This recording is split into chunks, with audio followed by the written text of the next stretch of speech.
എല്ലാവർക്കും നമ്മുടെ പുതിയ വീഡിയോയിലേക്ക് സ്വാഗതം. ഇപ്പോൾ നമ്മൾ പരിചയപ്പെടുന്നത് നമ്മൾ അടുക്കളയിൽ തന്നെ നമ്മൾ കളയാൻ വച്ചിരിക്കുന്ന കുറച്ച് സാധനങ്ങൾ കൊണ്ട് പെട്ടെന്നൊരു വളം. അതായത് നമുക്ക് കയ്യിൽ ഇപ്പോൾ ഒരു വളവുമില്ല, നമ്മളെ ചെടിക്ക് ഈ ആഴ്ച ഒഴിക്കാൻ ഒരു വളവും ഇല്ലെങ്കിൽ നമ്മളെ വീട്ടിൽ തന്നെ നമ്മൾ സാധാരണ നമ്മൾ ദോശയ്ക്കും ഇഡ്ഡലിക്കൊക്കെ ആട്ടിയ മാവ് കാണും. ഇത് നമ്മൾ അവസാനം വരുമ്പോൾ ചിലപ്പോൾ കുറച്ച് ഫ്രിഡ്ജിലൊക്കെ എടുത്ത് വെച്ച് ചിലപ്പം 2 ദിവസം കഴിയുമ്പോൾ പുളിച്ച് നമ്മൾ കളയും.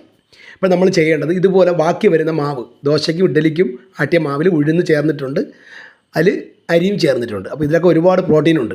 അപ്പോൾ നമ്മൾ ചെയ്യേണ്ടതെന്ന് പറഞ്ഞാൽ ഇത് ബാക്കി വന്ന മാവ് ഒരു 1/2 ഗ്ലാസ്സോ 1 ഗ്ലാസ്സോ ഉണ്ടെങ്കിൽ നമ്മൾ ഏകദേശം 2-3 ലിറ്റർ വെള്ളത്തിൽ നമ്മുടെ കൈക്ക് കിട്ടുന്ന അളവനുസരിച്ച് നമുക്ക് കുറച്ച് വെള്ളം കൂടുതൽ ഉപയോഗിക്കാം.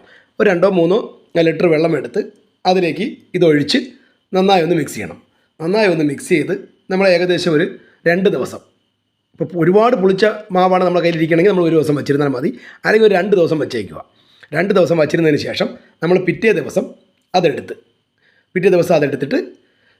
നമ്മൾ കുറേശ്ശെ അന്നത്തെ ദിവസം വെള്ളം ഒഴിക്കരുത്, ചെടിയുടെ മുകളിൽ വെള്ളം ഒഴിക്കാതെ മണ്ണ് ഒന്ന് ഇളക്കിയതിന് ശേഷം കുറേശ്ശെ ഒരു 1/2 ഗ്ലാസ് വരുന്ന രീതിക്ക്, അത് വേസ്റ്റായി പോകാത്ത രീതിയിൽ എല്ലാ ചെടിയുടെയും മുകളിൽ ഒഴിച്ചു കൊടുക്കുകയാണെങ്കിൽ അതൊരു നല്ല വളമാണ്. ചെടികൾ മണ്ണിളക്കിയതിന് ശേഷം മാത്രം ഒഴിച്ചു കൊടുക്കുക. നല്ല വളമാണ്, നല്ല പൂക്കളും കിട്ടും. വീഡിയോ ഇഷ്ടപ്പെട്ടാൽ ഷെയർ ചെയ്യുക.